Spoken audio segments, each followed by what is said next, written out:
You ready to do this podcast, people? Yeah. Should be good. We'll have a good time tonight.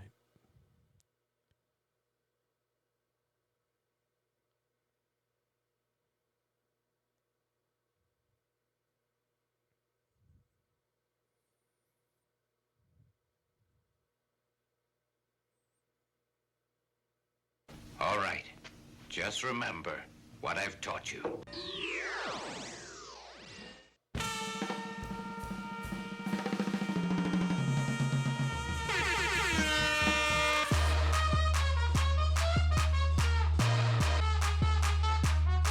What the fuck is that?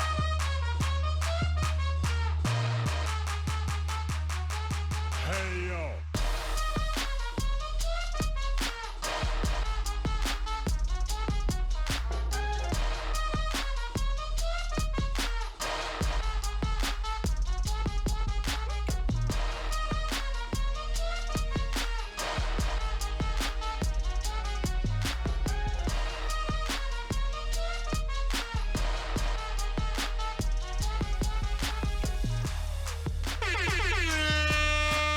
Let's go while we're young.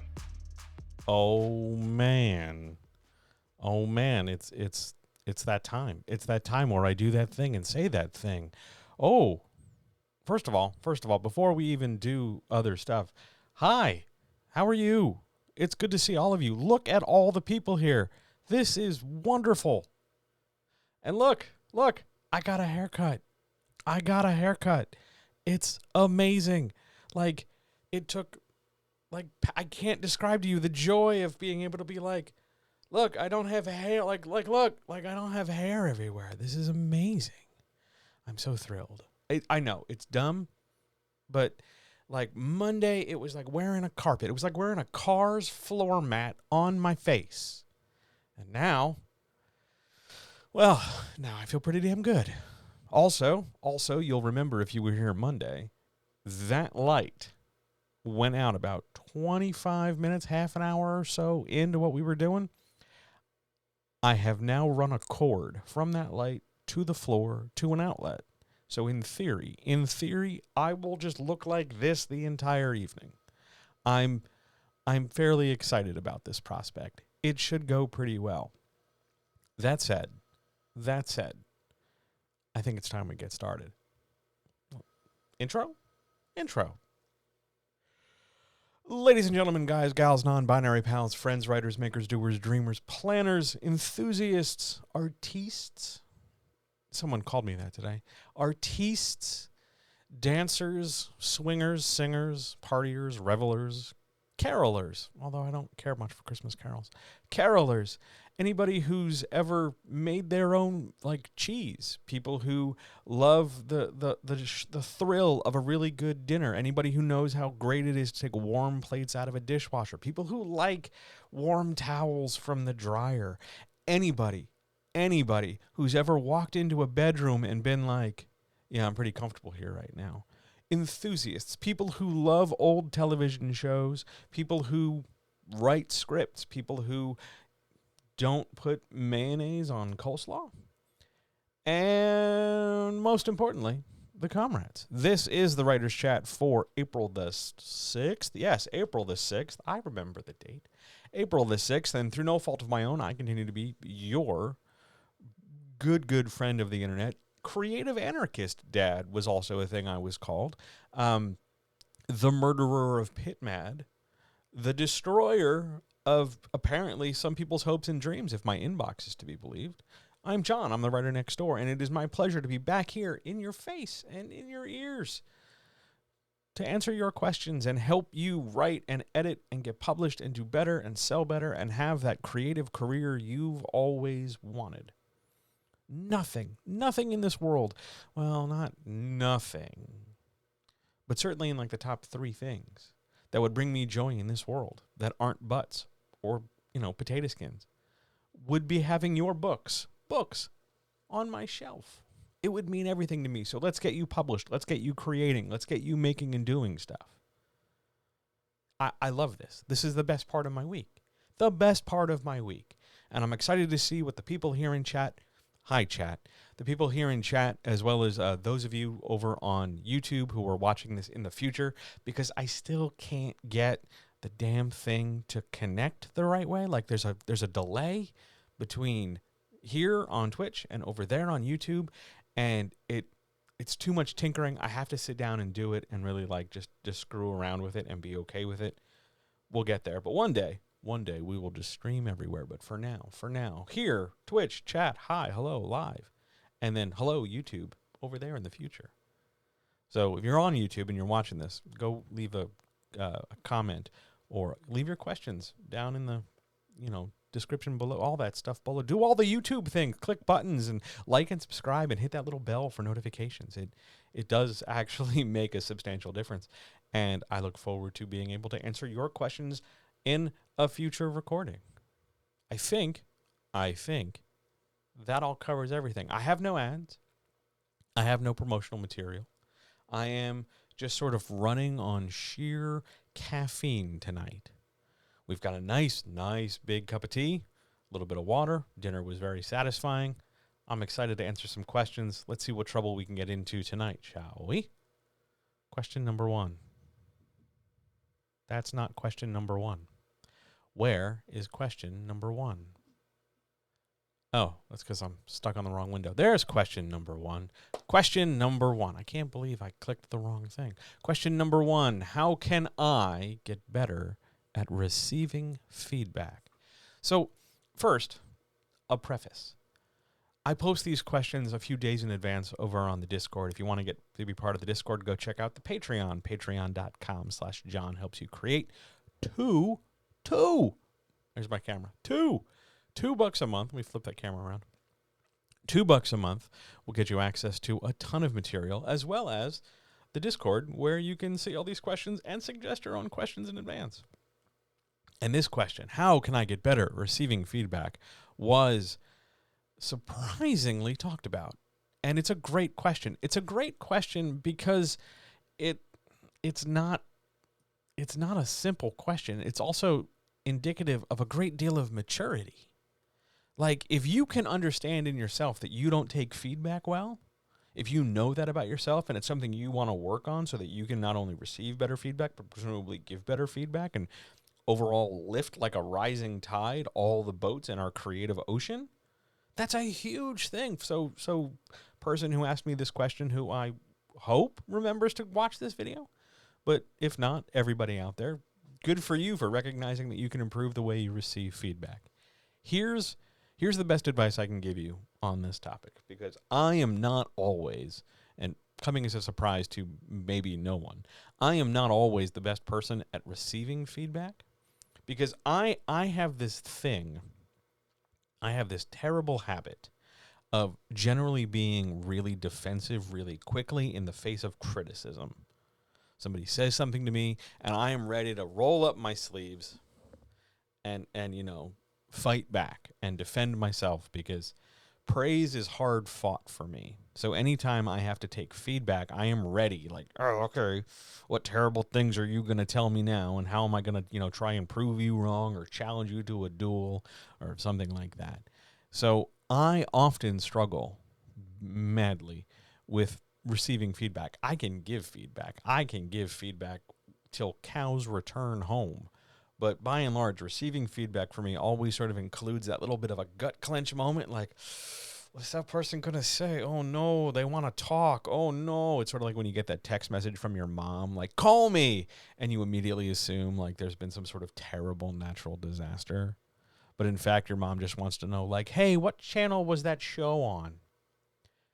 It's like that. But there's always that feeling, that sort of stomach-falling panic.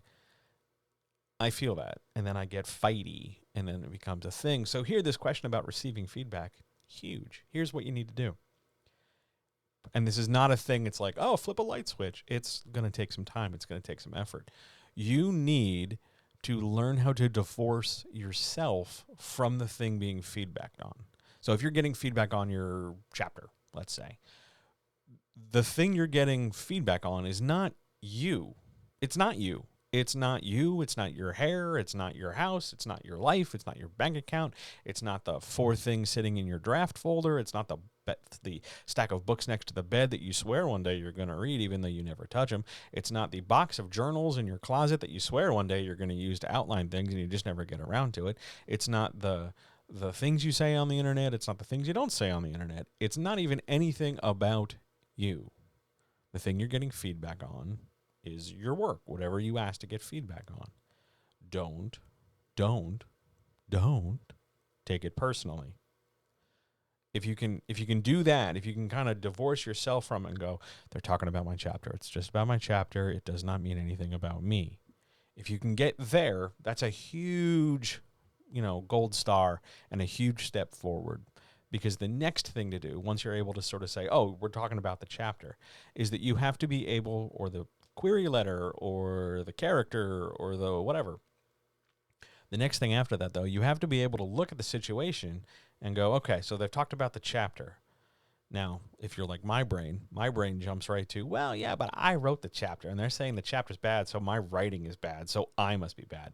I'm always looking for that way, right? I'm always looking for that technique, that trick to drag it back to me so that I can feel bad about myself because I am more comfortable feeling negative and fearful and poorly confident and unready than I am to be like, yeah, I'm good, because that just feels weird. That's like putting on somebody else's clothes. That's strange to me. So you got to practice feeling that strangeness. You got to practice that idea of like, well, yeah, they're getting feedback and it's about the work and it still doesn't connect back to me. Yeah, I wrote it, but this is no different than if I made like, if I wrote your phone number down wrong and I transposed a number, that doesn't mean I, need to saw my fingers off and never write a thing again, or I never need to use a telephone again. It's a simple error. It's a fixable thing. And the feedback you receive, even if it's damning, even if it's, holy shit, you got to rewrite these 100 pages. It's within your sphere to do. It's not about you. It's feedback. It's about the product. It's about the work. And the goal should be not to knock yourself down, but to focus on making the work better, because that's what we want the feedback for. Focus on making the work better. It's not about you. Now, in terms of interpreting that so that you know what to do to make the work better, honestly enough, that's a separate question we're getting later tonight. But by and large for now, as I press another button, by and large for now, it's hard. It's hard, and you got to sit there, and sometimes you're going to hear people say uncomfortable things, and you're going to want to get defensive, and you're going to want to talk about how bad it is, and you're going to want to make sure they know how wrong they were. You want them to make sure they know how stupid they are, because, what the hell do they know? They're full of shit. Maybe they are, maybe they're not. I don't know. Depends on what they say. And here's the last little piece in this. You don't always have to act on every piece of feedback. Independent of whether or not you think the person who gave it to you is just stupid. Even if you don't go down that road and just, here's the feedback coming at my face, you don't have to act on it. So let's say you have, 4 people in a critique group, right?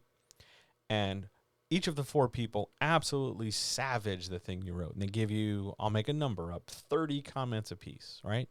Maybe it's like a 2-page, 3-page thing. So 30 comments is this huge amount, right? You don't have to make all 30 changes that all 4 people or all 3 other people recommended. You don't have to. You can read them, and you can look at it and go, yeah, okay, I'm not doing that. Because maybe one of them will say something that they want, like, oh, I think you should name this character Tim. And you're not down for that. You don't want to do that, so don't do that. You don't have to act on every piece of feedback, but you do have to receive every piece of feedback. It's just not about you. It's about making the work happen. Keep your eye on the goal. Don't put yourself in the way, and don't knock yourself down while you do it. This takes a lot of practice. And if you can put yourself in a situation where you can be more comfortable taking feedback, it does get easier over time, but it does require you to sit uncomfortably sometimes to do it. What an amazing first question. An amazing first question. Shall we march on to the second one? A technical question. Hey, look, it's a technical question, you guys. So, hang on. Somebody, Noelle, I want to shout out Noelle. She pointed out that one, if I shift my glasses just a little, like you can see my face. And thanks, Noelle. It's super working. Question number 2. How far apart should I space my action beats? Now, I'm going to give you an answer. And you're going to tell me that, oh, John, you're being a smartass. And I'm not. I'm not meaning to be anyway, because my answer is far enough. Space them far enough apart so that each beat stands as it is for what it is. Because if you take 2 action beats, doesn't matter what they are specifically, let's just recognize them as action scenes, okay? So let's say, let me think of just 2 action scenes. A car chase and a sword fight. You don't have to apologize for being late. It's great to see you. Everybody look. Everybody look. Look. That person's late. Embrace them. Tell them it's okay. Anyway, 2 action beats just for the sake of our example. Car chase, sword fight. Okay? If we put the 2 of them next to each other, okay, the collective momentum, story import, details, consequences seem to go together because they're next to each other. And one, if one is just, cooler, thank you so much for subscribing. I genuinely appreciate that. If one is genuinely, just better written, or you enjoy it more, so you put more emphasis on it, or it's more dynamic, or more shit happens in it, right? Like, if you do that, you're going to take away from the other action beat because they're next to each other. Imagine 2 people standing next to each other. One of them is slightly cooler. You sort of focus on that and not so much on the other one. But if we space them out, then we get to put a spotlight on each one of them when they happen. Now, yeah, there are times and places when you can stick 2 action beats next to each other. I'm not saying there's not. You absolutely can. But you can't, rapid fire, action beat, action beat, action beat, action beat, action beat, one after the other. Because the other part of this is that the reader needs a minute. You got to let them catch their breath. You got to let them focus. You got to let them appreciate the action beat. Because think about this. If we were watching a movie and it was car chase to sword fight to car chase to burning building to leaping across a chasm to something exploding to lasers, back to another car chase. After a while, with everything being of a heightened momentum and a heightened urgency and a heightened danger, you run into that situation where if everything is supposed to be badass, not everything can be badass all at once. Even the big badass stories, name all your favorite movies that are just holy shit amazing. Proportionally, somewhere in that construction, in between all their action beats, there are slower moments. Not dead slow. It doesn't go from 100 to 0. Sometimes, yes, but not always. But at least you learn to throttle. You learn to sort of, temper that story inertia gas pedal so that your action beats are built up towards and paid off after. Built up towards, we work on getting there. We lead up to the fight. We build tension for the fight. We know where we're going. Oh, we got 2 guys. They look like they're going to, get into a sword fight. Oh, snap. Oh, it's an all-lady car chase. Amazing. And we build up to it, and then we get to it. And because we know what's coming after, like there's a car chase and the bad guys get away, so we'll get them next time. Because there's a moment that relaxes the reader and gives us a chance to catch our breath, we can better appreciate how cool the car chase was. So you want to space your action beats far enough apart so that one does not necessarily overshadow the other. That said, if you have, for some reason, action beats that you want to park next to one another, maybe it's part of a climax. Maybe it's the build-up to a climax. So you've got 1, 2, 3 things happen, boom, boom, boom, right? That's okay. You can do that. It's not the end of the world. But let's say you have 3 things next to each other, 1, 2, 3, and it's a big deal. And oh my God, you want to get caught up in the whole of it. You want to make sure that you pace each beat pretty effectively as best you can so that at no point during the 1, 2, 3 big action scenes do we ever get a sense of kind of getting lost as readers, kind of getting overwhelmed. Oh my God, what's the important thing? Now we're in a car. Now we're in a burning building. Now there's lasers. You want to control that. You want to control that pace and the timing and the flow. And that means really focusing on what the scene is and how the scene is built. If you want more detail on that, somebody in the chat's going to have to ask me a question about how to build a better action beat. But that is not a question I have in my graphics. But you want to pace your action beats far enough apart so that they stand on their own and they carry impact for the story. They make a difference. Because otherwise, you're just going to kind of get brushed away.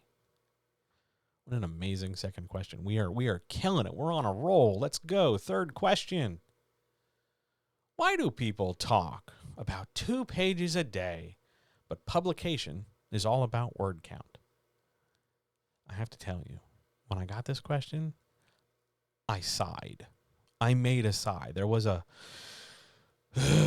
sound because there is a fundamental disconnect in asking this question. It's not a bad question. It's just you're confusing 2 things. The idea of 2 pages a day means that in theory, you should be producing about 2 pages of a work per day. 2 pages of a screenplay, 2 pages in a chapter, 2 pages of poems, 2 pages of something. It doesn't have to be, in the same sitting. You can break it up over the course of the day, whatever you got to do. But 2 pages a day really helps you get shit done.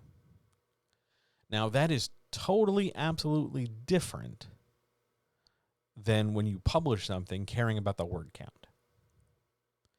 I talk to a lot of writers. I've talked to some of you watching this. And you often tell me like, oh man, well, I it's the total book is this many pages. Doesn't matter.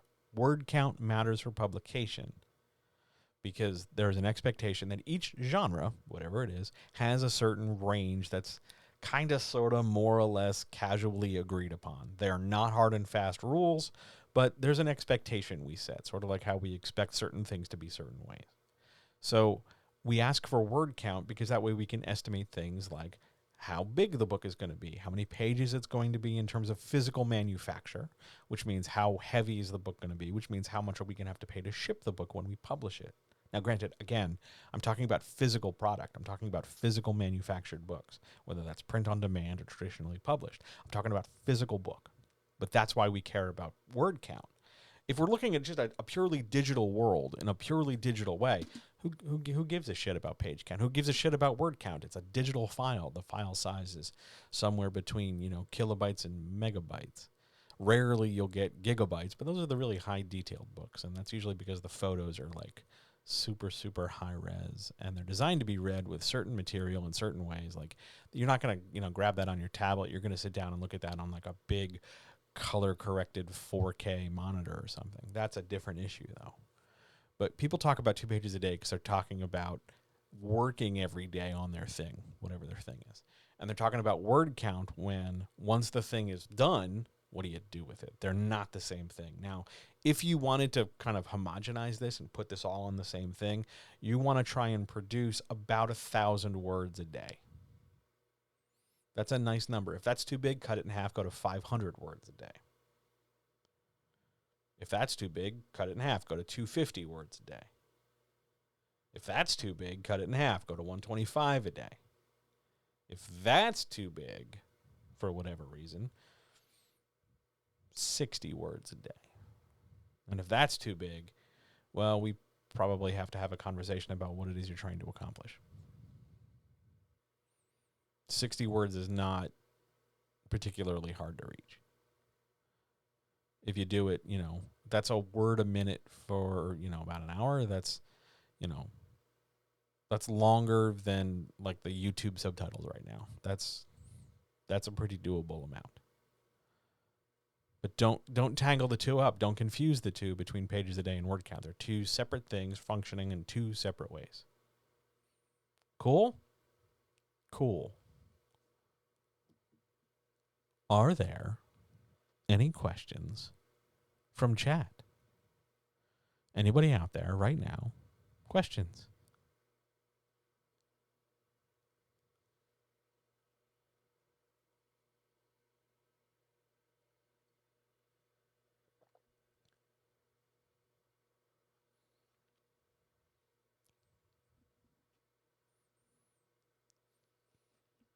Oh my God. Oh my God. Questions. Oh God, it's so good to see you. Hello, hello, hello, hello, hello. First question. How do I get past the feeling that nobody wants or needs my stories or ideas? I know everybody is unique, but there's always someone doing it better out there. Oh. All right, what's up? Hi. First of all, I want your ideas. I want your ideas. I always want ideas. There's always somebody that needs you. Always. Even if that's just me on the internet. I always need you. Now, you brought up this really interesting thing that I do want to talk about. You brought up this idea that there's always somebody doing it better, so that must mean nobody wants you or needs your work. And those two ideas are not the same thing, and they're not related. Yep, there's always somebody doing it better. That's because there's lots of people doing it. But it doesn't matter if somebody does it better, because doing it at all isn't finite. We're not playing musical chairs and the music's about to stop. Everybody gets a chair. Everybody can tell the story. Everybody can make a book. It doesn't matter if other people want it. I'm not making my art for, expressly solely for other people. I'm not trying to create my art so that other people recognize me. I create my art because I have a thing I want to say, and if other people take that and then recognize it, well, cool, good for them. But don't look at your creative effort as a validator, because it's only going to frustrate you when you do. The idea that nobody wants or needs your story because there's always somebody doing it better suggests that your stories are only good if there's nothing else in the world like it, which is true. You're just not seeing it. You're the only person. You are the only you who can tell that story your way. Other people can attempt to tell the story, and maybe they'll use the same names, or maybe they'll use the same paragraph structure, or maybe they'll use some of the same language. But because everybody creates differently, no matter what it is they're creating, because everybody's different, everybody's going to do it differently, which means there's a need for every single one of those people to do it so that it can be done. But in terms of somebody doing it better, how do we evaluate better? Loads of people write stories with, prophesied children going to a magical school. Some of them are TERFs. Some of them are not TERFs. How do we determine better? Are you talking sales? So are you saying then by extension that nobody's going to want my stories because they're not selling? Is that why you made them in the first place? You had no other reason? I could think of a lot of different things you could do that would make more money faster. So why do you come to your art? Why make stuff? You don't know who does or doesn't want it if you don't finish it and put it out there. When you were making and reading whatever you were doing, you didn't realize those books would have an effect on you when you read them. You didn't know that until they were out there. You could be the book that somebody else reads and goes, holy shit, that's amazing. This is what I need. But again, you won't know that unless you put it out. So how do you get past the feeling that nobody wants or needs your stories? Why are you making the story? Focus there. Start there. And who cares if somebody's doing it better? They're doing it different. That's not automatically better. We make a lot of jokes in the publishing community about, this author, their writing sucks. Yeah, but they sell really well. Those two things are not the same. Lots of garbage sells well. That doesn't make it better. Lots of highly detailed books sell well. That doesn't make them better. Everybody's creating art differently. And the important thing is that you're creating the art. And the important thing is that you're producing the art and it makes you happy. And you give your art and you give yourself a chance to be the person, to be the maker, to be the thing that somebody else who you don't know, who you might never meet, can look at your work and go, this thing changed my life. You need to give yourself that potential. You need to give yourself that possibility. Because that's different. And in my opinion, that's better than trying to be better than some other writer. If I can move somebody, if I can affect somebody and change the trajectory of what they're doing or pick them up when they're down or help them when they need help, I don't give a shit if, all of a sudden, well, John, you don't have enough client hours or you're not grifting the people the way these other people are. Yeah, well, you know what? I sleep better at night and I know that I've helped people. So that's more important to me. So think about why you make what you make and then think about how good it would be if the thing you made helped somebody else. Now, you can't control that until you do it, but that's where I put my focus. What an amazing question. On we go. There's a couple of them, so bear with me. What are the differences between writing a novel and writing a comic script? Well, the big one's going to be formatting, because novel structures, paragraphs and pages and chapters. Comic scripts generally have a lot more like boxy content. Like, I don't know how else to describe it. It's more or less a screenplay.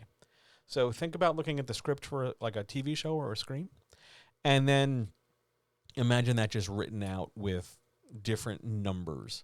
So one thing is going to be formatting, which is also going to affect the length. Novels, hundreds of thousands of words. A comic script, maybe like 20,000, 30,000. It's, not as big as a novel. In terms of developing and creating scenes, you're still doing it. You're still doing all the same parts. You've got scenes, you've got arcs, you've got themes, you've got characters, you've got setting, you've got location. But they're going to be developed and written out differently, partially because of the format and partially because a comic script is a blueprint for a direct picture. So if you want your comic, whatever it is, to have, the car moves left to right quickly down the hill, rather than where we see in a novel, for instance, that might be like 3 paragraphs depending on how we describe it, but you're going to draw a picture, and that's immediate and specific. So the script is more loose. Does that make sense? It is more specific with less detail, because the detail you're crafting in your comic script is more actionable, because the artist has to look at your script and go, oh, that's what I'm drawing. 1, 2, 3, here we go. That's the big difference. It's formatting based, because you're still going to have character arcs. You're still going to have dialogue. You're still going to have, scenes where you demonstrate how a character feels or what they do. You've got all the pieces, but they're going to be represented on the page differently. For a novel, you're trying to picture the movie in your head. So you've got a little bit more flexibility, because you're also trying to transmit that idea broadly. Whereas in a comic, you're pretty specific. It's, the room looks like this because I've literally drawn it like that. So if we want to use slightly more, what's the word I want to use? Slightly more internet-y terms, a comic script is more tell, so that the art can show, whereas a novel is a combination of show and tell. Also, nobody's going to read the script. They're going to look at the comic, whereas people are going to read the novel. So it's more of a blueprint. It's more of a prep than a finished product. Those are the big differences. They're shorter. They're formatted differently. One leads to pictures, whereas the other sort of incites pictures. But fundamentally, they possess all the same parts, just laid out differently. Great question. Next question. Whew. What tea am I drinking this week? This week, it's really floral, like real floral. It's from some small ass local tea shop. It's real floral. It's just like, it's like Lipton with a boost. I don't know how else to describe it. It tastes a little dandelion, frankly. It's pretty good. And it's like heavy caffeine, because I've just been it's been real gray and drab here, and I've just been really dragging and mopey. And I've just been really stressed with a million things going on. So just some high caffeine, tea, because I didn't want to open my box of berries. It's just kind of floral. It's not bad. I'm just chugging it. It's good. It's okay. Green tea coming next week. I just got the notice that it's shipping. So green tea next week. I'm pretty pumped. Awesome. You're very welcome. Thank you guys so much for asking your questions. They were excellent. Are there any others? Else we will move on. We're marching forward. We're doing great. On we go. Question 4. What was the worst purchase you made when it came to being an editor? Okay. All right. I'm going to let you know a secret. Here's a secret. This is about me. And anytime you see this stuff online, please think of me. You know those, like those like sales copy stuff that makes really desperate pitches? Really like urgent. Oh my God, with this you can transform your life. You can radically change this. Never make the like big hyperbolic sales copy, right? I'm a sucker for that, especially in my lower moments where all of a sudden it's like, oh my God, I need to work and I got to pay the bills and I'm gonna be, I got to choose between feeding the cats and feeding me, so I always feed the cats. In those low moments where I'm thinking like I've been doing this for over 2 decades and really what do I have to show for it? I am often sucked in hard by sales copy, which is a real problem when I'm a guy who teaches sales copy and teaches you how to look at that stuff and go like, yeah, don't be scummy. But I can be a sucker in my low moments. So the worst thing I ever bought, was a seat massager that was supposed to be just for writers.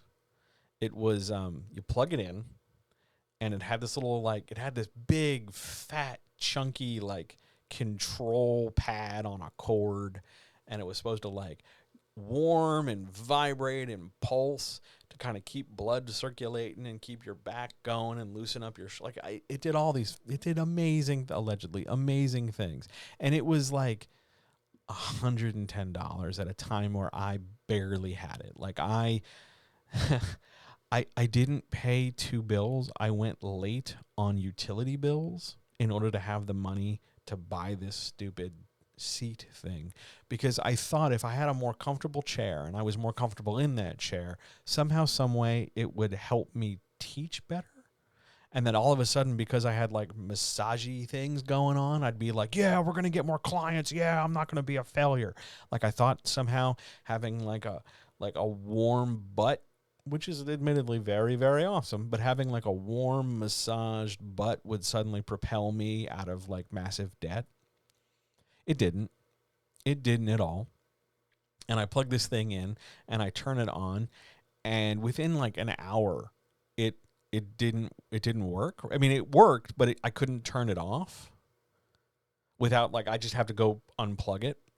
So I'd sit in it, and the minute I'd sit in it, these little like nub things would just start like kneading me like I was dough in a bowl, just while I'm trying to type, while I'm trying to work, just over and over constantly. And however I moved, because after a while it's like digging into me. However I moved, it just pushed in more, and then it would slide down the chair, and then it would find new spots to press, and it would get warm, like disturbingly warm, like, oh my God, this might be a fire hazard warm. And the entire time I'm thinking like, this is awful. It didn't occur to me to like, oh, this thing's just junk. It occurred to me that, oh, I'm using it wrong. It must be my fault. This product is supposed to be saving my life. And instead, it's not empowering me to be a better editor. And it's very uncomfortable, very, very uncomfortable, because it's constantly like moving and pulsing and ticking and whirring, and it's warm and it's hot. And I eventually just, I pulled it off, and I didn't throw it out, but I like dumped it in a closet. And then one day, my brother was over at my house, and he went looking through the closet for, I don't know, a box or something. He's like, oh, dude, what's this? And I'm like, oh, it's a seat thing. It's supposed to be a massagey thing, whatever. You sit on it. It's supposed to like, massage you. Oh, dude, I'm going to try it out. So he sat in a chair, turned it on, and he was like, oh, this is amazing. I love this. This is great. And then after a while, it gets warm and it starts doing things. He's like, oh, that's nice, but it like, how do you turn it off? And I'm like, you just unplug it. He's like, oh, dude, I'm going to take this. So he took it. And to the best of my knowledge, this was many, many, many years ago. To the best of my knowledge, he might still have it. But he raved about it. It did not make him better at his job. It did not radically save his life. But he was just like, oh, dude, this makes my back feel better. Whatever. But that was the worst thing I ever bought. I fell victim to really scummy, sucker, cheap sales copy tactics, big hyperbole, low interest, and, absolutely positively, regretted it, needed that money badly, ended up having to sell, my stereo at the time in order to get money to have them turn the light and the water back on. It sucked. I missed that stereo. It was amazing. It was one of those multi-CD changers that had it was a banging stereo. But it's gone now. It's long gone. But, that was the worst thing I ever bought. Worst thing I ever bought. Far and away. Absolutely, just oof. Next question. What am I supposed to do with a newsletter if I don't have anything to say on a given week? Okay, look. There's always something to say. There is always something to say in a newsletter, in a video, in a chat. There's always something you can say. Even if you didn't make direct progress on, I didn't write this week. I was on vacation this week. There's always something. There's always some idea you have. There's always some idea to get across. There's always some connection you can make with another person. And if, absolutely, positively, you still can't find anything, a hope, a dream, a plan, an ambition, an idea, a concept, here you go, look at this. You can always talk about how hard it was to write the newsletter. Yes, absolutely. Just get it out. Just get it out, and it'll make a difference. You can always talk about how hard it was to write the newsletter. If you're a Patreon person and you're checking this out, you know the number of times I talk about oh God, I've started this thing 6 times. This is take 11 or whatever. If you're a follower of the newsletter, you can go to writernextdoor.com and sign up. If you're a follower of the newsletter, I will tell you flat out every week, I don't have a whole lot today. Here you go. In and out. There's always something to say. It doesn't need to be this profound thing. You don't need to have 45 things. Sometimes it's just going to be 2. Sometimes it's going to be 1. Sometimes it's going to be 3. Sometimes it's going to be 70. Just say something. The point of the newsletter, is to connect to people who are interested in knowing what's going on. They want to know more. They want to know you. They want to see the bridge. They want to cross it. They want to feel like it matters. So give them more than whatever they're expecting. So if they're expecting just a quick newsletter, give them something substantial. Give them something that they can't get anywhere else, which is going to be your experience. So person over there, I'm pointing at the screen link you can see, the person who talked about whether or not their stuff was good enough because somebody's doing it better, that is exactly the sort of thing you'd mention, because you're the only person who can produce the thing you're producing. You're the only one. You're the only one who's going to make it your way. So if that thinking doesn't generate in you some kind of idea, because they signed up, so clearly they want to know what's going on. So tell them. There's always something to say in a newsletter. On we go. Gentle advice.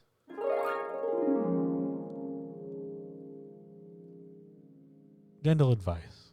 Is there any way to revitalize an idea that fizzled out after about 30 pages? Yes. Now, to be fair, sometimes when an idea fizzles out, you have to let it fizzle out. I'm going to flip this camera around because it's bugging me. Sometimes ideas just live 30 pages and then they just run away. They're done. You said all you wanted to say. That's all right. But if you want to keep the idea and you need to kind of kickstart it, give it a catalyst, boot it up a little bit, pizzazz it, one of the things you can do is look for an action beat. Pick the story up. Another thing you can do, if it's not going to be immediately fixable by making something happen, the old rule of send 2 guys in the door with guns, take the idea you have and then move it forward in time. So let's say you're writing the first 30 pages of an idea. You got a good intro and the character's developed and stuff happens and then you're just kind of stuck. Then what happens? You don't have to write it linearly. Skip ahead a few and just make something else. Okay, I know how it starts. So there are these these bank robbers, they're getting away from a thing, and then like one of them gets shot and they have to hide in this small town. Okay, great. And you're doing that, and then they get in the small town, and there's maybe some conflict or tension, but they've got to impersonate some people. Okay, cool. But then I don't know what happens. All right, well, what would happen? Let's move the story forward. What would happen if they got caught? Just make something. Just because you try to revitalize, just because you try to bring it back, doesn't mean it has to stay. It's a draft. And it doesn't mean you have to write it linearly. So if you're writing the first 30 pages, I'm going to make numbers up, the first 4 chapters, right? You don't have to go to 5 next. You could write the first 4 chapters and then jump to chapter 30, write the ending, write to 50, right? You don't have to write it in order. You can always add more pages. You can always, hit enter a few times, put a line break and start out of sequence and then fill in the gaps later. If that doesn't work and an action beat doesn't work, another very common thing you can do is dialogue. Write dialogue. Just start having characters talk to each other. It's going to feel a little janky because you're going to be disjointed and disconnected from the thing you just wrote, but it's going to keep the idea going. It's going to keep the momentum going. And then usually that's enough to kind of catalyze a thought or catalyze action. If that's not enough, and those things don't work, put it down, take a couple hours or a day, and go consume media that you love. Go watch the Muppets. Go look at butts on the internet. Go watch cartoons. Go enjoy things for a little while. Go watch bad things and have a laugh. Just stop fixating on this thing and go look at something else. And it's going to make a difference when you come back. So there's a couple different ways you can revitalize an idea after 30 pages. If none of that works and you're like asking me what I would do if you came to me for coaching, like if you went over to writernextdoor.com and signed up for a free appointment and was like, hey, I'm stuck. The first thing I'm going to ask you is, well, what would happen? What's the conflict and what would happen if the conflict happened? What's the climax look like? What problem are the characters trying to avoid? What problem are the characters trying to engineer? Start there. That's an action beat that advances the story forward. There are loads of ways to revitalize an idea, but you've also got to understand sometimes ideas don't last that long. They just hit 30 pages because you were exploring some idea and you're going to, let it go off into the west. And then maybe you'll cannibalize it later for parts. Or you'll paste it into something else later. You'll just kind of change the names around. But not everything needs to always be a big, giant 90, 100,000 word manuscript. Sometimes it's just lots of little starts and stops. Don't beat yourself up. You didn't do anything wrong. But if you want to develop your idea, there's plenty of tools. Great question.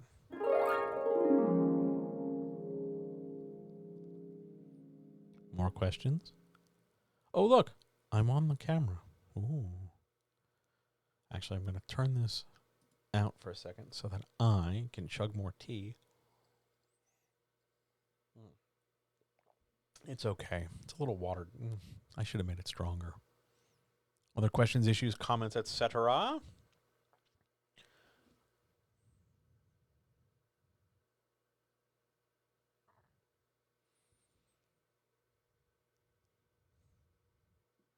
Also, if you're new, and I see some new people here, hello, new people. It's wonderful to have you. I hope you enjoy. I hope you ask questions. Feel free. And if you're watching this on YouTube, feel free to check out some of the other ones. There's plenty of content up there. We're marching towards, whatever the next YouTube thing is. How would I transform an episodical into a novel? You mean like a serial? Or like a short... When you say episodical, do you mean there are short vignettes and they're disconnected from each other? Or do you mean like... Okay, they're short vignettes disconnected from everything and you're going to turn it into a novel. If you're going to use those same ideas and serial short episodes. All right, if you're taking one episode and expanding it into a novel, then you're going to want to take that serialized piece, break it down into its parts. What was the plot? Who was the villain? What was the protagonist or protagonists? What was the conflict? What happened in the short version? One way to approach this is to break down the short version and then expand every single one of its parts. Just make a bigger version of each part. That's one way to do it. That can be a little stiff, but that is one way to do it. Another way to go, probably the way I would recommend more frequently, is grab a pile of related episodes, perhaps an arc or a through line, package them all together, and turn it into one singular story that you rewrite to build connective tissue between things, to strengthen weak spots, and expand on things. If you take, rather than having one episode be inflated and fill in a novel by itself, you're taking multiple pieces and expanding them and rewriting them and massaging them together so that you give yourself a chance to have more arcs, more characters, more actions, more scenes, more beats, more progressions, more momentum, more story stuff. The easiest way to kind of duct tape that together, I think, honestly, is to take a whole snapshot. Let's take episodes, I'm going to make numbers up, 6 to 11, and convert that into a novel. You break down each of the pieces. What worked, here's the character, here's the plot, here's the arc, here's what happens, this scene, this scene, this scene, this scene, this scene. Make a big-ass giant list. Smooth it all out, put it all in one document. Start rewriting it. I would not just copy and paste and call it a day. I'd rewrite from scratch. But I take the same ideas from the short story. It's work. There's no way really around it unless you're going to like half-ass it. But we are not in the half-assing business over here on this Twitch channel, that YouTube channel, or anything I do. So, barring that, yeah, I'd lift a couple episodes, stitch them together, and smooth the parts out, and then expand as needed. Great question. Here's another one. Is there ever a point in the editing process? Is there ever a point in the editing process when it's too late for a major plot hole fix? No. Are some points easier than others? Totally. If you want to address it earlier rather than later, great. But up until the thing goes out into the world, you can edit it. Whether you're talking about traditional publishing or not, or self-publishing or just drafting, there's always time to fix a thing. The only time you can't, the only time when it is legit too late, is when you send the book out to be published. Because then it leaves you and it's just done. And it's somebody else's thing that they're going to turn into another product. But if you're just writing, you can always fix it. Granted, the later you wait, the longer you wait, it might be a messier fix, but you can always fix it. You might not be really happy with yourself about having to fix it. It might suck to fix it, but super fixable. Super fixable. Good question. Good question. Very good stuff. Yeah, you can always fix a thing. I mean, it's a little more embarrassing. Well, some people feel embarrassed about it. I don't know why. As if it's supposed to be like, oh, I should have caught it earlier. Who gives a shit? You're catching it now. But yeah, you can always fix it. It's no problem at all. On we go. In a circle. How do we feel about the circle? I'm not crazy about the circle, but we're trying it out. All right, let's talk social media. What do I do if a particular platform just isn't working for me? Well, okay, clearly, I don't know if you were here Monday night when we talked about platforms, but we walked through 7. Was it 7? I think it was 7.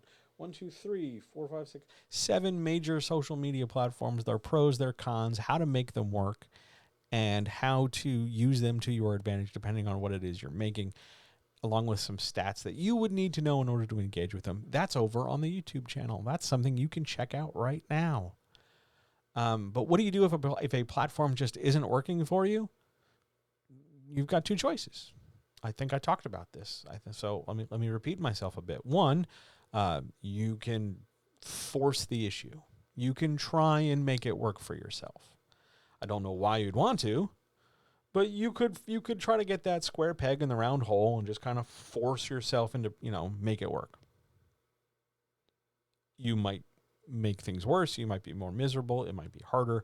You might frustrate yourself. You might want to throw your hands up in disgust. But yeah, you could force it, or you could walk away. You don't have to be on every major platform. I laid out 7. I told you guys, 3 is fine. 3 is absolutely fine. 3 is plenty because they're all going to take some amount of time and attention and focus. 3 is just fine. Twitter, Discord, and your own websites, plenty if you use them consistently. And just because you use it doesn't mean you have to go all in. You don't have to spend 15 hours one Saturday trying to figure out how to go viral on TikTok. You can use it once, put out one thing irregularly. It's fine. It doesn't have to be your main and only and primary thing. Just engage with it when you can, when it's comfortable for you, how you want. Just make sure it's used, not consistently necessarily, but regularly enough that it doesn't feel awkward. But if something's not working and you're not interested in forcing it, walk away. Go find a different thing. You don't have to. The number of writers I talk to who are like, well, I'm also over here and I've got this and I've got that and there's this and there's this and there's that. It boggles my mind how they have any time to write. Well, I'm checking this thing and I'm over on this thing and I'm watching this and I read this and I saw. Okay, I'm out of breath just hearing you talk about your shit. How's the writing going? Well, after I do this, how's the writing going? Writing always comes first. Producing your own stuff always comes first. Even, you've got to balance these things. Your writing comes first. Everything else is everything else.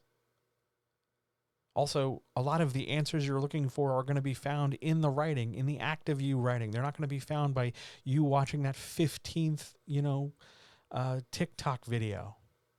Some weird person dancing periodically is not going to liberate your brain enough to tell you how to solve the plot hole. It's just not. I'm sorry. If the answer actually is dancing, please let me know. But it is unlikely that your space opera, where your ship is on fire and it is currently crashing into a planet, is going to be solved by someone going, wait, I have to dance quickly in 2 minutes to the new popular hit. No. If a platform doesn't work, you don't have to use it. Use what works for you. Get better at it and then push yourself out slightly, just kind of out of your comfort zone. Get comfortable on Twitter, for instance, in short form stuff. Then take it a little longer. Go to Facebook. Twitter and Facebook in hand, you're doing okay. Maybe you want to jump to your own website now. It can just be a natural progression. You don't have to try and master everything because you've got plenty to do. It's going to be fine. You don't have to force it. Good question. Question 8. Where do I be? Well, all right, so I took an even out of this question. The original question is, where do I even begin to revise my fantasy novel? You can begin wherever you want. Most people start with plot, as if that's going to be the best way to start. It's not the best way. It's just a way. There isn't really a best way. There are different ways. If you want to start with plot, you're going to look at your conflict, and you're going to try to figure out who's doing what for what reason and why. And does it make sense? And is it actionable enough? And is there danger? And are there stakes? And how hard do the characters have to work to do the things of the plot? That's where you look when you revise plot. Because one of the major issues, characters are not challenged enough. All of a sudden, they just show up in their wrecking shop and they're barely breaking a sweat. And some writers even go so far to say that they're barely even winded, which is not relatable at all. So I don't know why you'd want to have perfect, flawless characters. They're not engaging. If I wanted perfect, flawless people telling me all the time how great they were, I used to date that. I would have hung out with those people some more, or I would have stayed home and had my parents tell me that how much of a disappointment I was because I wasn't as good as everybody else. Like, I don't need that. I don't need that at all. Nobody wants perfect characters. Perfect things are boring.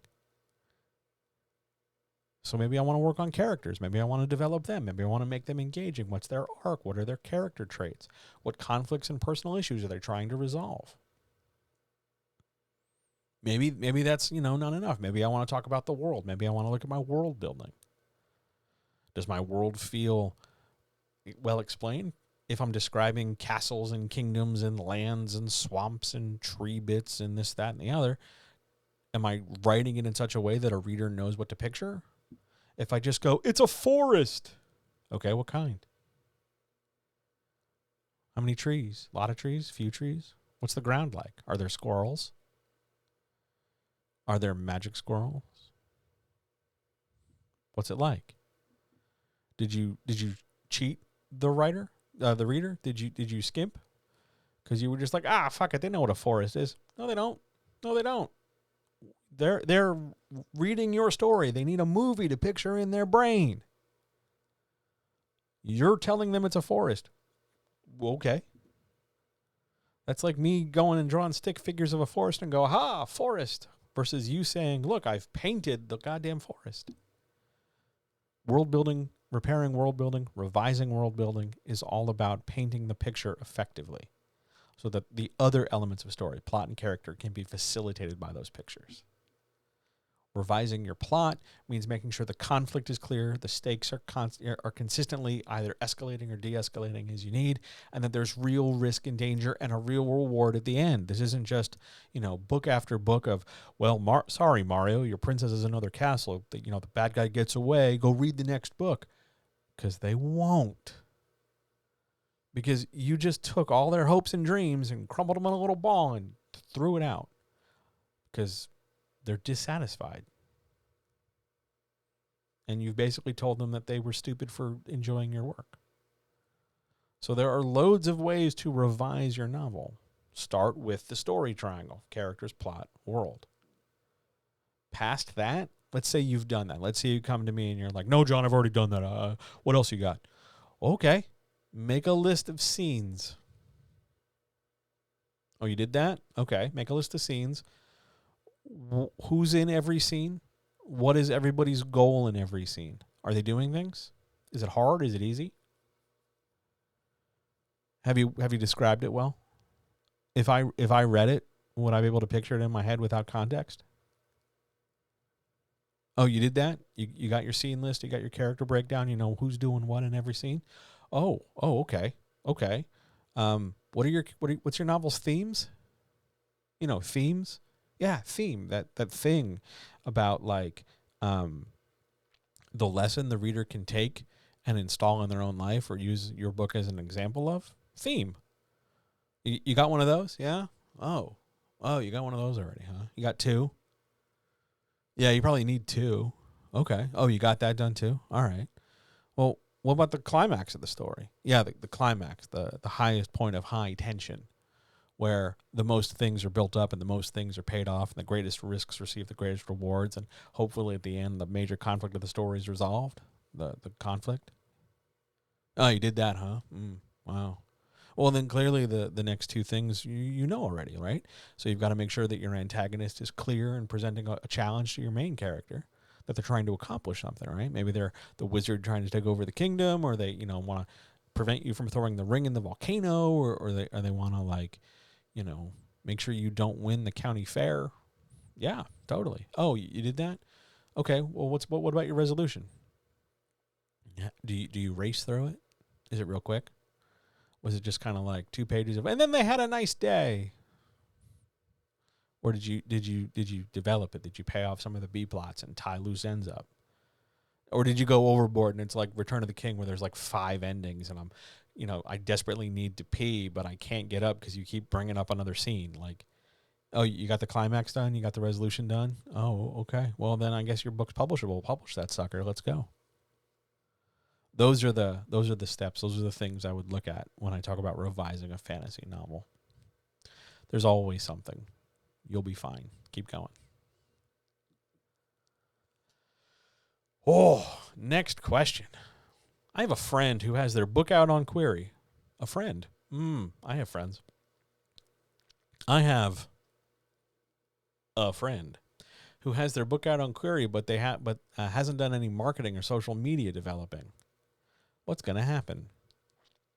All right, just so we're clear, you're telling me that your friend has started querying their book, but they have like no Twitter following, no newsletter list, no mailing list, no real presence on any platform. They're just sort of on Facebook because their aunts are on Facebook or something, and like it's the bare minimum social media connectivity they have. What's going to happen? Well, if the query is good, which can be an assumption, then somebody's going to ask for a partial submission of the manuscript. They're going to want to read part of the book. Now, while they're doing that, while they're reading that part of the book, they're probably going to jump online and see what your friend, yeah, I made air quotes, friend is, are they online? Do they say dumb things? Are they secretly a big pile of red flags in a trench coat? Are they awful humans?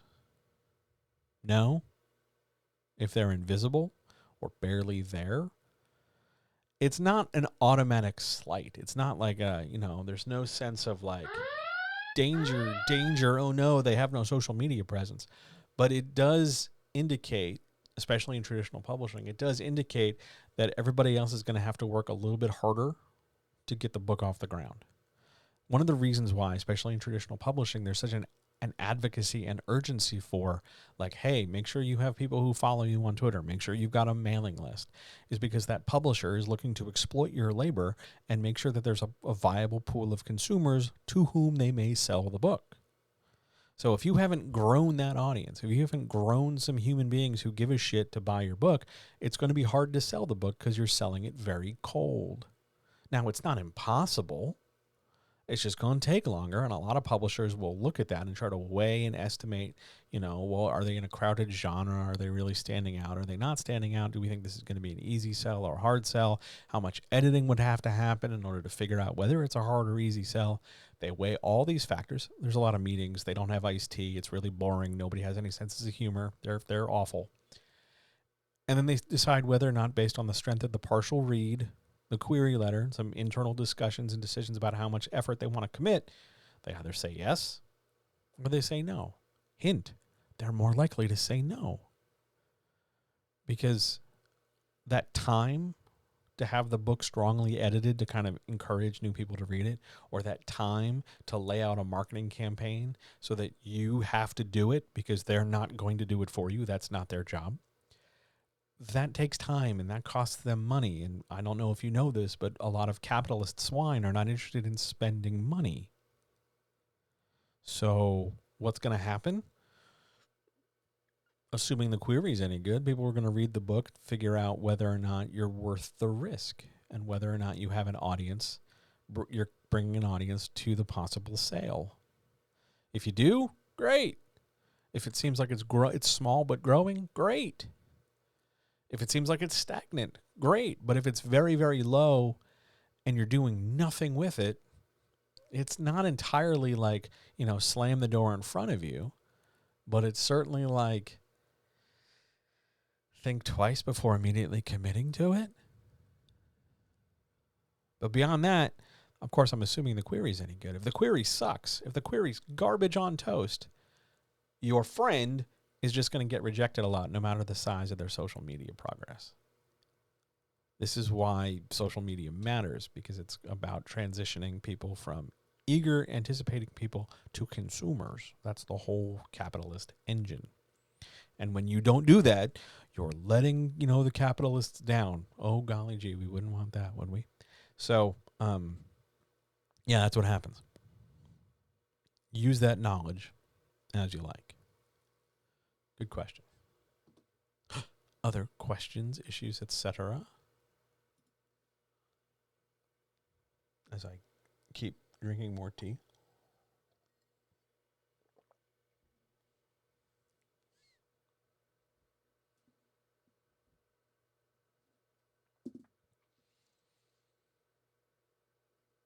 We good? Everybody? Yeah? Hello, new people who just came in. I saw one of you somewhere. I saw you. Hello. The rectangle's better than the circle? Yeah, I think so too. We'll go back to, maybe we'll do rectangle. Let me, here. When we do the next question, I'll flip over to rectangle. I like the rectangle better. The circle's weird. I never, I don't know. We'll do rectangle. I'll switch that up for the next one. Good point. One thing I do want to point out, small, just a little fairly harmless note. If you're watching this on Twitch, and some portion of you are, following, if you're not already, is free. And it's a click. It really makes a difference. It takes 2 seconds, and you get a little notification, hey, I'm streaming. You can always ignore it. I ignore plenty of them. It's fine. But it would mean a great deal to me. If you're enjoying this, feel free to follow. If you're watching this on YouTube and you're totally digging this and you're like, holy shit, why don't more people talk about this? Feel free to subscribe to the YouTube channel. It's also free, and there's I think I'm over 100 hours of content. Like, there's a ton of stuff there. Querying, social media, answering questions every week, writing characters, writing plots, tons of stuff. More than enough material for you to digest in big-ass things. Feel free to like, subscribe, and click the bell for notifications. I have to keep telling people that. Also, it makes me feel very YouTuber-y. Present tense question. I'm so excited. I found writing in the present tense somehow allows me to give my writing and characters more voice, whereas third person I feel stilted. Is this common? Well, aside from the fact that you're conflating present tense with third person, it is common. Present tense is by nature more active because it feels like the events and activities you're describing are happening. You don't have to apologize, man. You're totally fine. But third person past? Okay. So present tense is inherently more active because it feels like it's happening right now. There's an urgency to it, a momentum to it, a sense of progress. Oh my God, it's happening right now as I'm watching. This is happening. It just feels more engaging. It feels more urgent, and it allows the characters to automatically, no matter what they're doing, have more movement when they do it. You've increased tempo before you even moved past that. It's great. Past tense is a bit more definitive. It's a bit more concrete. There's a sense of detachment because the thing you're describing is in the past. And the reader has to sort of figure out how far in the past it is. Was this something that happened like 2 minutes ago, more or less mentally? Or is this something we're talking about like 6 months ago this happened? The past makes things feel a little reserved, a little held back, a little faded.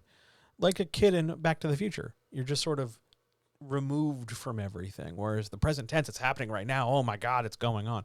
It's incredibly common to find that present tense can be a good booster for your writing. It's a challenge, especially if you're somebody who wobbles from past tense to present tense back and forth a little too frequently. But present tense is a great motivator for action. Super common. It's great. Third person present, fantastic. And honestly, it's easier than first person present because then you get into framing issues. But yeah, third person present, it's great. It is totally common. You're not wrong. You're not making a mistake. It's all good. You're doing great. Great question. Other people? I've tried pressing this button and nothing happens. Should I press it again tonight? Nothing happened. Okay. I'm going to end up deleting the button off the board. All right. Other people? Anything? Else we will move on. We're doing great. You guys are amazing. I love you so much. It's wonderful to be here. Also, thank you. Whoever gave me ridiculously high ratings on one of the podcast stuff, thank you. It was a very unexpected email to get. I really... Man, you made my Monday really good. Thank you. All right, on we go. Question 10. Is this rectangle okay, or should we go to the bigger rectangle? Let me know. Question 10. We're going to get a little technical. I've got the technical sweater on. Can you walk through how to write a 3-person seated conversation? Hang on. I want to answer this question in chat first, then we'll get real technical. If I booked this free 30-minute consultation with you, could we go over my outline? Yes. We can go over anything you want. What kind of stuff do you normally talk about in 30-minute consultations? Anything you want. I've had people book 30 minutes where they're like, help me go over this scene, or help me make a character, or talk to me about the trends in this publishing genre. I've had people book 30-minute sessions and just want to complain. Oh my God, I get rejected all the time. Can I just vent? Sure, totally, man. It's for 30 minutes. It's all you. Whatever you want to do.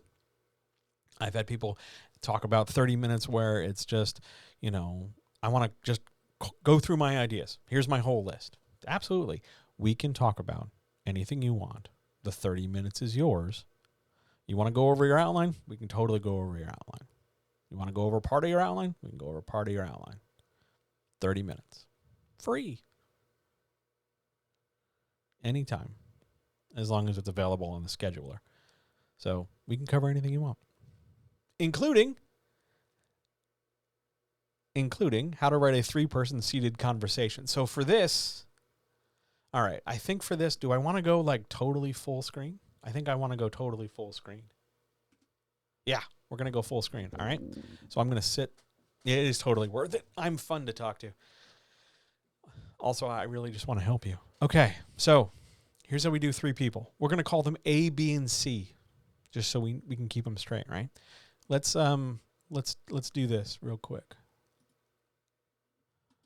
A, B, C. All right, we're going to put them over here. We have A, B, and C, right? So we've got A, B, and C. They're sitting around a table talking to each other. Now, chances are, before we even detail the table, they're going to be talking about the same thing. Let's say it's dinner. Let's say it's family dinner, just for our example, okay?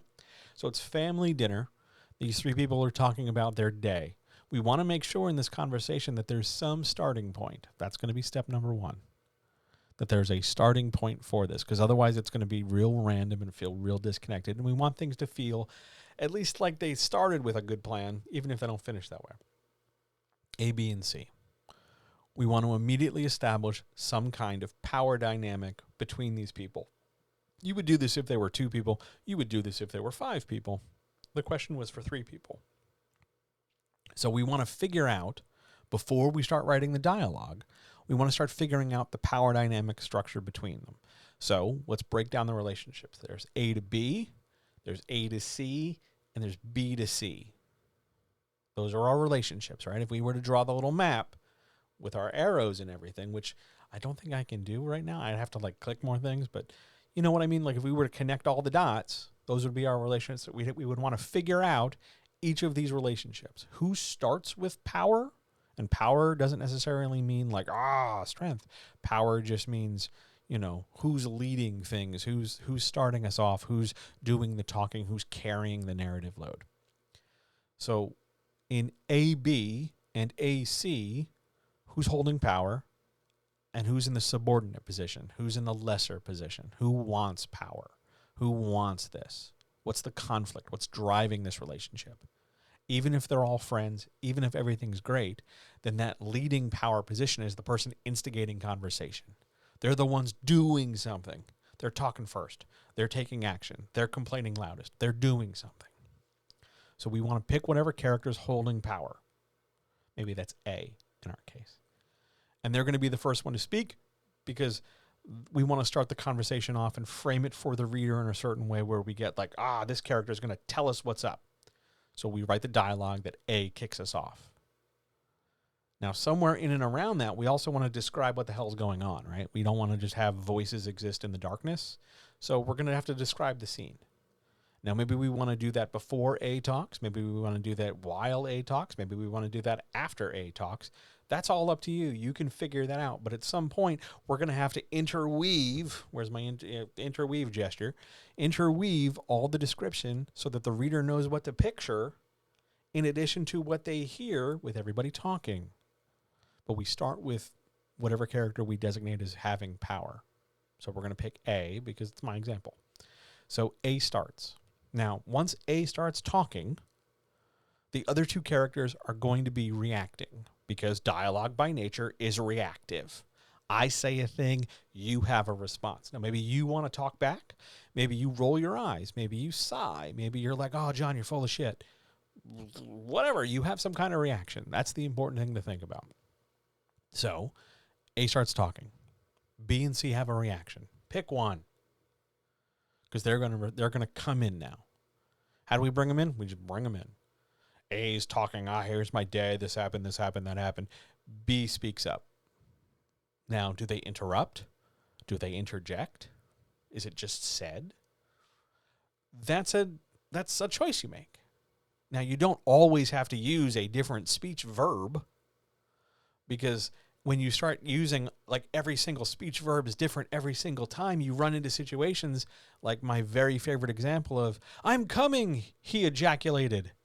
Because that's accurate, but at the same time, you don't want to convey that to your reader, depending on your context and circumstance. So what you want to do instead is just use said. There's nothing wrong with said. It's fine. Said, much like I, disappears over time. Disappearing said. It's a narrative concept. We see the word so often, we just sort of like skip it. So, A speaks, B or C reacts, B speaks up. Now, the question is, once B or C starts speaking, let's say B goes next. Once B speaks, does that reset the power dynamic? A says, here was my day, brother. This sucked, that sucked, there's a problem. If B chimes in and goes, yeah, but it wasn't so bad because, this other thing happened. Whatever B is talking about, does that reset how the reader needs to understand who's leading the conversation and what's happening? Because now A gets to respond to what B said. Well, your head's always up in the sky. You wouldn't know reality if it, hit you with a bus. Blah, blah, blah, blah, blah, blah, blah. I don't know why A turned into my dad. But there's A. And B responds. Now, maybe C's over there just eating food, just, doing whatever. They're not speaking. We can use for the moment that silence and that space to describe more things. That's okay. And then we're talking, and then, A and B get into arguing. They're bouncing back and forth. And then C can chime in. I think the two of you are both full of shit. And then all of a sudden, because C's kind of coming perpendicular to what A and B are talking about, now we definitely reset that power dynamic. Because now A and B are both going to hard turn to look at C, and now it's C versus A and B. And so C starts talking. And then they talk and bounce off each other, and one character speaks and the others get a chance to react. Now, maybe both people don't get a chance to react, but there's going to be some action and some reaction. And then when that feels stale or when that's wrapped up, you want to go back to the description, you want to go back to activity, you want to zoom out just a little to give us a context so that when we go back into the talking, it's broken up. We don't just want talking, line about the table, talking. We want to punctuate that stuff, because the more talking you stack on top of each other without sort of giving us any sense of picture, the more we get a sense that the sound is occurring in the dark and that the world has paused so that characters can talk. And that's not how any of this works. That's just not how this happens. The world is always in motion. Your story is always in motion. And you have a responsibility, I should say. You have a responsibility to describe these things. So yeah, it might just be somebody, the three people are arguing at a table at a tavern, but there's somebody in the background banging pots and pans, and there's somebody else cursing, and then there's a fire crackling over there. Describe these things. Remember, you've got a responsibility to put a movie in the reader's head, not just an audiobook. So we move from A to B to C throughout the conversation, constantly checking and resetting the power dynamic, constantly questioning how things work or how things don't work to move things along. One last note. Plot does not live in dialogue. Plot does not live in dialogue. Characters, regular old people, characters in a story do not turn to each other and go, hey, you know that quest we're on where we have to do the thing where we have to take the thing to the thing and fight the bad guy? You know the quest? Yes, I do know the quest. The quest, I think about it all the time. Yeah, the quest, we're on the quest. Right now what we have to do is now go from this point to that point. You're right. We do have to go from this point to that point. That's not how this happens. Nothing works like that. Don't do that. Dialogue is by nature reactive. Characters react to things. Think of it this way. Two characters are driving. A car behind them explodes. They're not going to turn to each other and go, "Oh my God, Kevin, did you see the explosion? The explosion that just happened? Oh my God, that car exploded." They're going to turn to each other and go, "Holy shit, did you see that fireball?" Dialogue is by nature a reaction. Exposition is where we inform the reader about the plot. But that's how you shape a three-person seated conversation. The fact that they're seated is inconsequential. Usually people talk about that because they're not busy doing stuff. Why am I stuck? Oh, stuck on the chair. They're not busy doing stuff, but it doesn't matter because they're still active. They're seating, they're eating, they're gesturing, they're talking. They're doing something with their hands. They don't just freeze, stiffen in place, and then begin to speak, and then, oh, my line is done. And now it is your line. And now it is my line. No, they're moving. They're engaging in space. Just because they're, sitting doesn't mean anything. All right? I hope that detail was good. Let me know if that worked for you guys. Let me know if that was enough. Otherwise, I'll go deeper. But it's enough of a start. And if you've got more questions, if you ever want questions like, how do I write this? How do I break this down? Ask. I am super, super happy to break it down. But let me know if you like it. Let me know if that works for you. On we go. Question 11. What is the truth story trade-off? All right, most people aren't going to run into this. Most people. Every once in a while, you're going to get somebody who's, you'll get it in editor notes or publisher notes. The truth story payoff or trade-off, it's the same thing, is the idea that when we are being accurate, we are not necessarily telling the best story. Now, you take this too far and we're talking like a little kid lying about, oh my God, there was this thing at school today. And this is not tall tale telling or white lie embellishment. It's about the trading, the exchange between being specific and hyper accurate with a thing and doing what's best to tell the best story. So, for instance, let's suppose you are crafting a story that is loosely or not even less loosely, to some degree involves a real time period or a real event or a real concept. Let's say you're writing a story that takes place during one of the years of the Great Plague. And in order to tell this story, you need to invent a few characters and sort of change the way the plague worked in the city. Maybe in real life, the city was absolutely decimated by the plague, but in your city, your version of the city, for the sake of the story, you need not so many people to die, or you need it to not die so quickly or something. The truth story trade-off is your ability to make decisions in terms of, what is historically accurate versus what's a good story. Because they're not necessarily mutually exclusive. You can be pretty accurate frequently, intensely, and also tell a good story. But you got to understand that when you're telling that good story, sometimes you got to throw some of the truth out the window. And yeah, I know, the internet will jump. Oh my God, the coat? The coat that guy's wearing, he should have different buttons. Uh-huh. Yeah. Who gives a shit? Why does that matter? Does this apply with Christian-based stories? Oh, what an interesting question. Arguably, it applies to all stories. But if you're suggesting Christian in the sense of like, do you want to debunk Christianity? You don't have to. I mean, you can if that's your jam, but like, it doesn't. That's not the same kind of truth. So religious fiction in general, of whatever nature, still has a truth to it. So let's say you're describing. So in this case, let's say you're gonna, I don't know, talk about the apostles, right? You're not gonna have them running around wearing a new pair of kicks. They're gonna be sitting there in sandals and stuff. But maybe you're gonna, make one of them a few inches taller. It's okay. It's a better story. Maybe you're going to, throw in some more goats.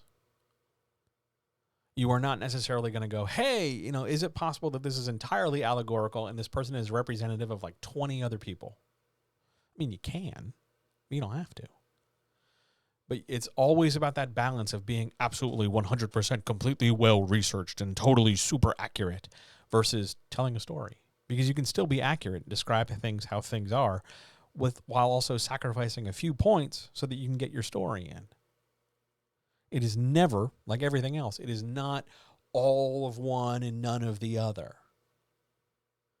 Whether that's religious fiction or philosophical points to make, or the accuracy of how a gun fires, or the number of doodads in a thingamajig. It's about being able to sacrifice the reality for a crafted reality where your made-up story feels good and makes sense because it's the best thing to do, even though, like, in real life, people would never act that way. Yeah, well, it's a made-up story written by somebody. It doesn't have to be real life. If I wanted real life, I'd go deal with real people. When I'm reading this book, I want an imagined experience. That's the trade-off. That's the thing. That's the idea. That's the truth story trade-off. You're not really going to see this discussed. Every once in a while, you'll get, like, some push your glasses up, kind of like, oh my God. So the problem with this book is that, like, that's not how mangonels fire. Really? Just, I get it. So the follow-up to this, the follow-up to the truth story trade-off is it more important to be right or to be happy? Great. You've told me that in my made-up story with made-up people, the thing I made up doesn't work that way. Okay. Is that important for you to tell me? Is it more important that you're right? Or is it more important that we're both happy? Accuracy does not get you better sales. Accuracy does not give you a bigger advance. Accuracy does not win you more fans. Accuracy might win you a few. Accuracy might reduce the number of people who are critical in a certain direction. But you're telling a story. Why not do what's best for the story? Think about that. Last question. Oh my God. It's gentle advice. And this one is near and dear to my heart. John, where do I begin to make sense of these notes that I got back from my editor? Okay, remember before when we were talking about revising the fantasy novel? Here's the follow-up. I'm trying to think about where to start this. No matter who your editor is, no matter what kind of edit you're looking at or asking for, there's going to be a lot of notes. And depending on the software used or the method of note delivery, it's going to maybe appear like a lot of red on your page that wasn't previously there. And or blue or green or whatever other color. It's going to be a lot of marking and a lot of changing and a lot of notation. And that can be incredibly overwhelming for people who were maybe expecting not that many things, or they have this idea that because there's such a number of things highlighted, there must be a number of things wrong, which is not the case. But, oh my God, there's like a million fucking things. This must be terrible. No. The first thing you want to do is read all the notes. Just read them, because maybe a lot of them are just like deletions of the word had or that. Or maybe it's just deleted commas or commas inserted. Just look at them.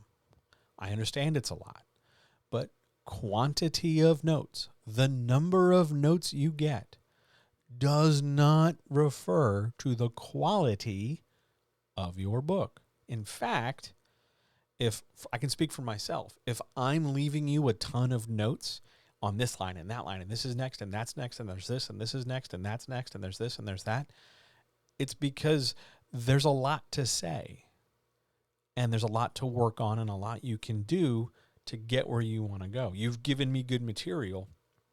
I'm helping you draw more out. If it's real bad, you're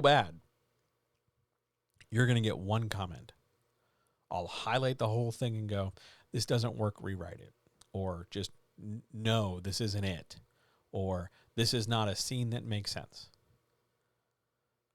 Those sort of glaciers of highlighted text are far more indicative of big, giant story problem. But small things like, hey, what are you trying to say in this sentence? Or, me swapping out some words, or you swapping out words, or I think you mean this, or I think you mean that, and here's this, and then there's this, and what about this, and what about that? It's because I'm trying to get where you want me to go. I'm invested. I care. It's better quality. You're doing better work here. More notes can be better. Don't immediately read into it and go, more notes equal bad. Just notes are notes. Read all the notes. That's going to be step number 1. Step number 2, start to see if there's a common theme in the notes. For instance, let's say that your notes tend to be all about how, like, hey, you keep changing tense. You got multiple notes about you change tense, you change tense, you change tense. Or you have multiple notes about, like, take out the adverbs. Okay. 45 notes, I'm making up numbers, 45 notes about a single issue over and over just tell you that you have one issue and you do it a lot. That doesn't mean you've got 45 independent, separate, bad, terrible things that, oh my God, you need to, fling yourself onto the rocks below with. It's just, yeah, you have a lot of adverbs you don't need. Cut them out. Read all the notes. Organize them and cluster them into groups. I see a lot of notes talking about tense. I see a lot of notes talking about adverbs. I see a lot of notes talking about how some ideas aren't clear. What are you trying to say in this sentence? Do you mean to suggest XYZ thing? Group them together. See how many show up that are common in nature. And then look at that list. I'm going to make numbers up. I have 20 notes talking about tense. I have 10 notes talking about dialogue. And I have 2 notes asking about description. Well, that gives you some sense of priority if you want to go about it in terms of priority.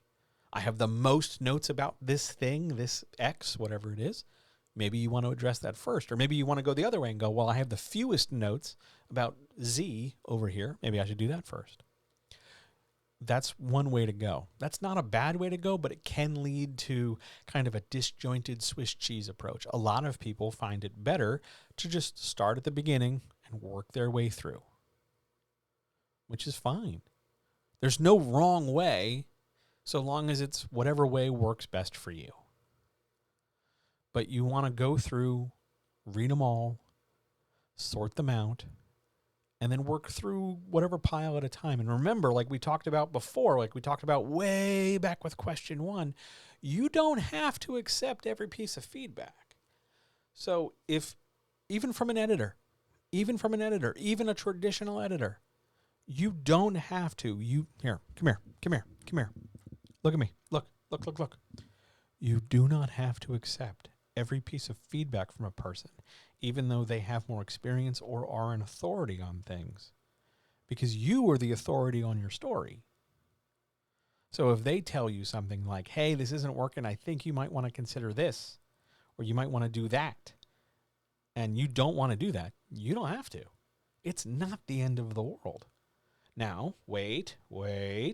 I'm not saying you need to stand, cross your arms and stamp your feet and throw a little tantrum about, oh my God, they're changing my book.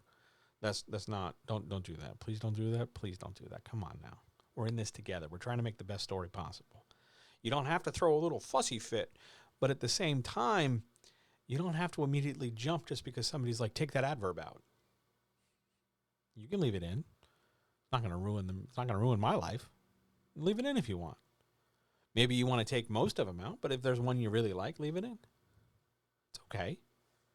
That's an important note. Keep that in mind. It's all right. You don't have to jump every time. But organize the notes. Go through them. See if you understand them.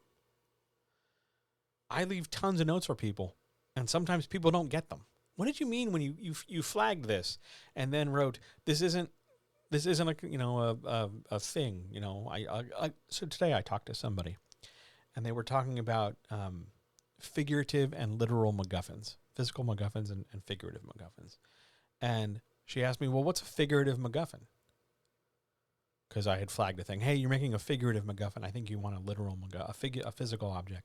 She didn't know what it was. So when I talked to her, she was like, hey, what is that? And then I explained it. It is possible. It is possible and often likely, depending on any number of factors, that you might not agree with the person leaving you feedback, or you might not agree with the person leaving you notes. Or maybe they need clarification. At that point, go get some. Remember, your editor, traditional or freelance or not, your editor's job, the whole thing you're doing working with that editor is to help produce the best book possible, to help you tell your story in its best way possible. It's not about, them grinding you into like mush so that they're right and you're wrong. You're working together. So work with them. You don't have to take every piece of advice, but you do want to go through and see if you understand all the advice and then start acting on it. Now, some editors are okay if you want to, like, let's say you hand, I'm going to make numbers up, 50 pages, and you get notes back on all 50, and then you work on 10, and then you hand the 10 back, and you bounce back and forth, and then you do the next 10. Some people are like that. I'm not so much like that because I don't want to slow down. I want to keep moving. There's plenty of other stuff to do. But some people work better that way. Everybody's going to be different. Every project is different. Work that out with your editor. But remember, the goal here is to do the best you can to tell the best story you can. That's what makes this work. Okay? It's going to be all right. Notes are scary. You're good enough to handle this. Good job getting notes. Do your best.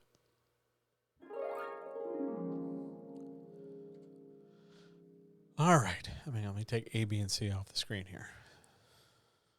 Are there any other questions, any other issues? Else we will get out of here for the night.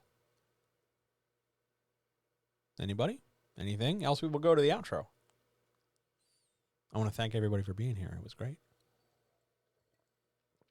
And thanks to the new people who showed up. You guys are awesome. I hope you guys come back. Shall we outro? Yeah, I think we should outro. Let's outro.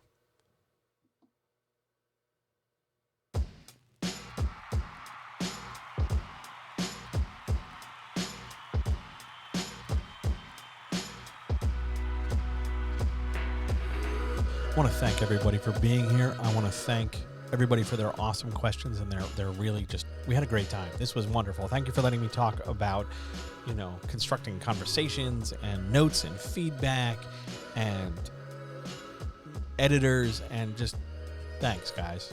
This was awesome. I hope you have a great night. I hope you enjoyed this.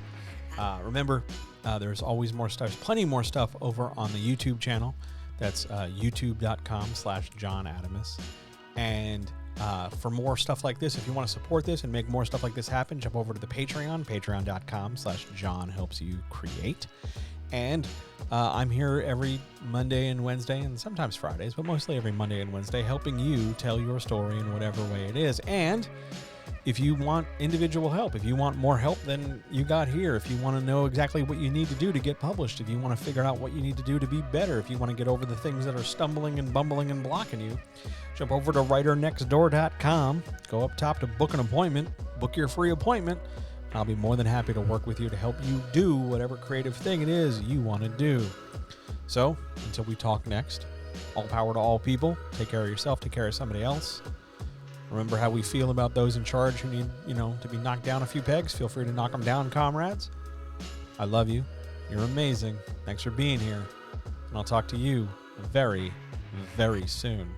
Air horn incoming. See ya!